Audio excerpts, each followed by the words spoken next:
आज हम बात करने वाले हैं डाइट के बारे में कि अगर आप भी लैक्टेटिंग मदर हैं या आप ब्रेस्ट फीडिंग करा रहे हैं तो आपकी डाइट कैसी होनी चाहिए।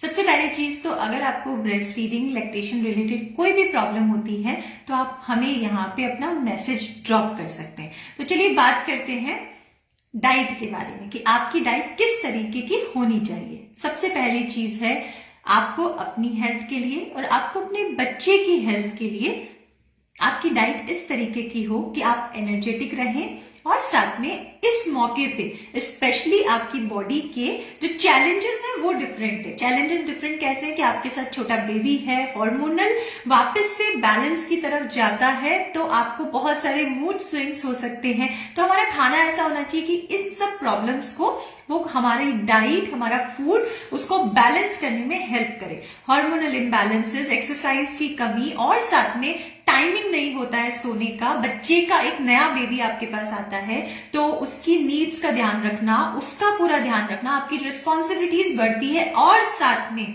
हॉर्मोन्स की वजह से आपके मूड स्विंग्स या आप लो फील कर सकते हो। तो ये एक नॉर्मल प्रोसीजर है, ऐसा होता है। और अगर आपको ऐसा लगता है कि आपके साथ ही ये हो रहा है तो कोशिश करें कि अपने आसपास जो लोग हैं और या आपके फ्रेंड्स हैं आप उनसे इस बारे में बात कर सकते हैं। तो चलिए बात करते हैं डाइट के बारे में कि डाइट कैसी होनी चाहिए। सबसे पहली चीज तो कोशिश करें कि ऑप्टिमम वाटर का इंटेक आप अपनी डाइट में जरूर करें। ऑप्टिमम से मेरा मतलब बहुत ज्यादा नहीं है। बहुत सारे मिथ होते हैं इंटरनेट पे कि बहुत ज्यादा अगर आप पानी पिएंगे या बहुत ज्यादा किसी प्रकार का लिक्विड पियोगे, अल्कलाइन वाटर पिएंगे या फिर हम फ्रूट जूसेस पिएंगे, बहुत ज्यादा मैं बोल रही हूँ कि मतलब पूरे दिन आप लिक्विड्स पे ही चले गए तो मिल्क प्रोडक्शन बढ़ेगा। तो ऐसा नहीं होता। ऑप्टिमम नीड ऑफ वाटर होता है, जितनी आपको प्यास लग रही है उतनी बार आप पानी पीजिए। कई बार आपकी बॉडी का खुद का रिक्वायरमेंट होता है कि आपने बच्चे को ब्रेस्ट फीड कराया है तो उसके बाद आपको प्यास लगती है तो उस टाइम पे आप पानी का इंटेक कर सकते हैं। तो ये हमारी पहली चीज है। दूसरी चीज, T, coffee, smoking, alcohol intake को कोशिश करें हम बिल्कुल कम से कम करें। हटा सकते हैं तो हटा दीजिए। मैक्सिमम आप जो कॉफी या टी का इंटेक करते हो वो 2 कप से ज्यादा आप मत करिए। तो ये हमारा टी और कॉफी का इंटेक हो गया। स्मोकिंग, अल्कोहल जितना अवॉइड करते हो उतना बेटर है। अगर खत्म कर देते हैं तो ये सबसे बेस्ट है, रेस्ट्रिक्टिव ही होना चाहिए। फिर अब उसके बाद चलते हैं कि हमारी एक ऑप्टिमम डाइट क्या होती है। तो देखिए, ऑप्टिमम डाइट ऐसी होती है जिसको आप इजीली डाइजेस्ट कर सको।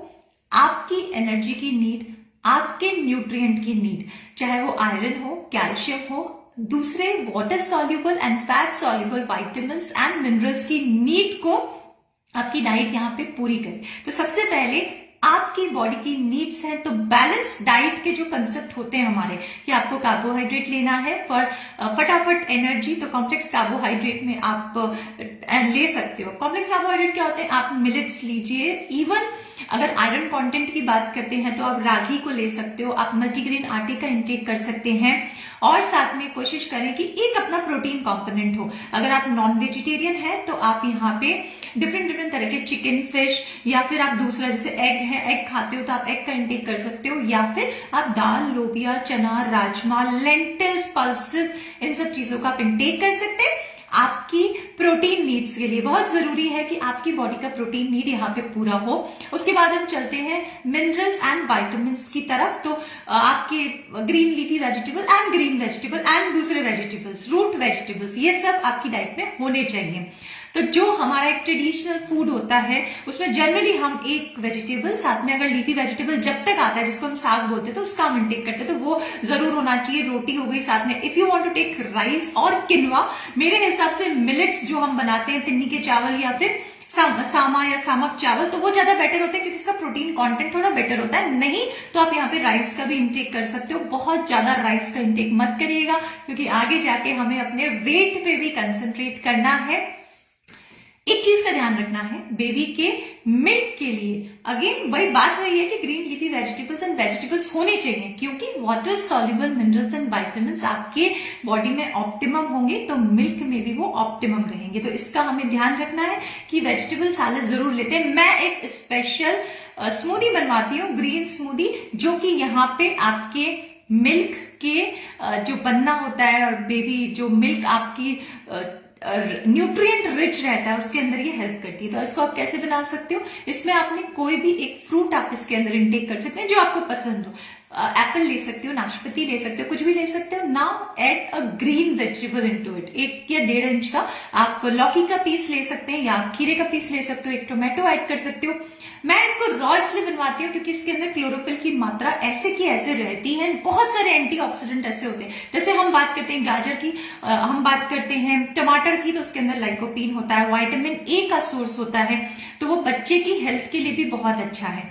तो ये सारी चीजें हमने यहाँ पे ली, एक वेजिटेबल लिया, एक फ्रूट लिया। कोशिश करें कि ग्रीन लीफी वेजिटेबल्स अगर आप लेते हैं तो 1 या 2 पत्ते पालक के, नहीं है तो बथुआ, चना, किसी का भी साग, थोड़े से आपको 10-12 पत्ते आप उसके मिला सकते हो। पालक के 2 पत्ते, उससे बहुत ज्यादा नहीं, उतने में काफी है क्योंकि ज्यादा भी हमें यहाँ पे इंटेक नहीं करना। उसके बाद हम कुछ माइक्रोग्रीन्स ऐड कर सकते हैं अगर वहां पे अवेलेबिलिटी है तो। माइक्रोग्रीन की अवेलेबिलिटी अगर आपके यहाँ पे नहीं है तो जैसे कड़ी पत्ता आपने ऐड कर दिया, हाई कंटेंट ऑफ आयरन होता है। मिंट लीव्स आप ऐड कर सकते हो, उसमें भी हाई कंटेंट ऑफ आयरन होता है। अगर आपको अपने मिल्क प्रोडक्शन को भी थोड़ा सा कंसंट्रेट करना है तो यहाँ पे आप रोस्टेड जीरा इसके अंदर आप ऐड कर सकते हैं। साथ में आप इसके अंदर ऐड कर सकते हैं दूसरी हर्ब्स कौन सी हो सकती हैं, जैसे कि आपने इसके अंदर थोड़ी सी हल्दी डाली और काली मिर्च डाली। बहुत ज्यादा स्पाइसी नहीं बनाना है इसको। तो ये हमारा एक ड्रिंक बन गया which is rich in nutrients. अगर आपकी बॉडी इसको एक्सेप्ट कर लेती है यानी कि आप इसको आराम से पी पा रहे हो एंड आपको पच जा रहा है, डाइजेस्ट हो रहा है, एब्जॉर्ब हो रहा है, तो हम इसको यहाँ पे ले सकते हैं। तो ये तो मैंने आपको एक मैजिक स्मूदी बनाई। इसके अलावा अगर हमें मिल्क, आपकी हेल्थ की बात करते हैं और साथ में बच्चे को हमें पूरा दूध मिलता रहे, तो इसके लिए कोशिश करें कि नट्स एंड सीड्स आपकी डाइट में हो।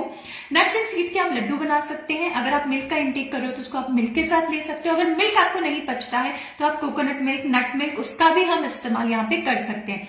तो बहुत जरूरी है कि जैसे सीड्स एंड नट्स के लड्डू बना के हम उसका इस्तेमाल करें। दूसरा, एलिफ सीड्स के लड्डू बनते हैं जो कि अगेन आयरन कंटेंट उनका हाई होता है। अगर आप उसको क्लब करते हो सेसमे सीड के साथ तो उसका कैल्शियम कंटेंट भी हाई हो जाता है। प्लस आप इसके अंदर खजूर डाल के और आप अच्छे से लड्डू यहाँ पे बांध सकते हैं। तो वो एक ट्रेडिशनल प्रिपरेशन है जो हम हमारी नई मदर्स को जरूर देते हैं। उसके साथ जीरे का पानी जरूर लीजिएगा, आपकी बॉडी को भी डिटॉक्स करता है और कहीं ना कहीं आपके मिल्क को भी ये पॉजिटिवली इफेक्ट करता है।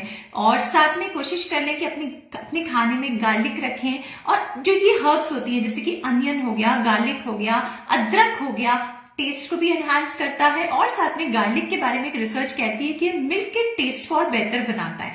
तो ये भी हम अपनी डाइट में यहाँ पे ऐड कर सकते हैं। आपके कोलेस्ट्रॉल के लिए, फैट के लिए भी ये बहुत अच्छा है, तो इसको हम ऐड कर सकते हैं। ग्रीन लीफी वेजिटेबल्स को हम ले सकते हैं। और एक चीज का ध्यान रखें, खाने को हेल्दी बनाने का एक बहुत ही आसान सा तरीका है। वो तरीका ये है कि आप वैरायटी ऑफ फूड यहाँ पे ऐड कर सकते हो अपनी डाइट में। तो वैरायटी ऑफ फूड क्या हो सकता है, जैसे कि आप मॉर्निंग में ब्रेकफास्ट ले रहे हो या इवनिंग में आप जो स्नैक्स ले रहे हो उसके अंदर हम डिफरेंट तरह के जो इंडियन स्नैक्स होते हैं जैसे कि इडली, डोसा, उपमा, उत्तपम, पोहा, इन सब चीजों का हम इंटेक कर सकते हैं। खूब सारी वेजिटेबल्स डालिएगा, उसको कलरफुल बनाइएगा, तो उसकी वजह से आपका खाना अपने आप में हेल्दी बन जाएगा। हम बहुत से तरह के लड्डू बनवाते हैं, हम बहुत सी तरह के डिफरेंट तरीके की न्यूट्रिशियस आइटम बनवाते हैं हमारी लैक्टेटिंग मदर्स के लिए।